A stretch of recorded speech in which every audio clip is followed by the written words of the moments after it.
एक गांव में बहुत ही ज्ञानी प्रतापी साधु आए हुए थे। बहुत ही दुखी परेशान लोग उनके पास उनके कृपा दृष्टि पाने हेतु आने लगे।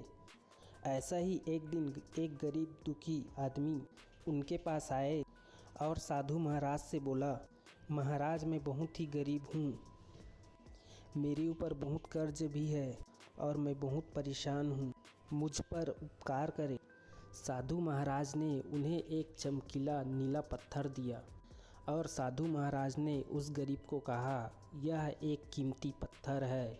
साधु महाराज ने उस गरीब को नीली पत्थर देकर भेज दिया और बोला, जाओ तुम इसकी जितनी कीमत लगा सकते हो लगा लो। वो आदमी उस पत्थर को लेकर चले गया उसे बेचने के इरादे से।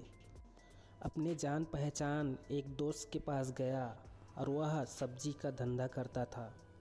उस पत्थर को अपने दोस्त को दिखाया और उसका कीमत जानने लगे। सब्जी विक्रेता ने बोला, यह एक नीला शीशा है, महात्मा ने तुम्हें ऐसे ही दे दिया, तुम्हें उल्लू बना दिया। यह सुंदर पत्थर मुझे पसंद आ गया, तुम मुझे दे दो इसे, इसके बदले मैं तुम्हें 500 रुपये दे दूंगा। वह आदमी वहाँ से निराश होकर वहाँ से चले गया और एक अन्य जान पहचान के यहाँ चले गया, जो कि वे सब्जियों का व्यापारी था। उसने उस व्यापारी को भी उस पत्थर को दिखाया और उसने बेचने के लिए उसने उसकी कीमत जानना चाहा। सब्जी व्यापारी बोला, यह पत्थर कोई अमूल्य पत्थर है, मैं इसके तुम्हें 5000 रुपये दूंगा। उस आदमी ने सोचा कि इस पत्थर का और अधिक मूल्य मिलने वाला है और वह वहाँ से चले गया। उस आदमी ने उस पत्थर को अब एक सुनार को दिखाया। सुनार ने उस पत्थर को ध्यान से देखा और बोला, काफ़ी कीमती है, इसके मैं तुम्हें 1 लाख रुपया दूंगा। वो आदमी समझ गया यह पत्थर तो बहुत अमूल्य है।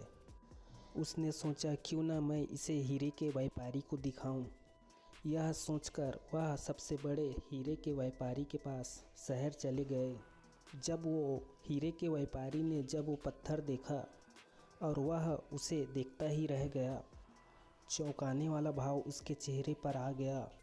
उसने उस पत्थर को माथे से लगाया और उस व्यापारी ने उससे पूछा कि तुम इस पत्थर को कहाँ से लाए हो? यह तो बहुत अमूल्य पत्थर है, अगर मैं पूरी संपत्ति बेच दूं तो भी इसे खरीद नहीं पाऊंगा।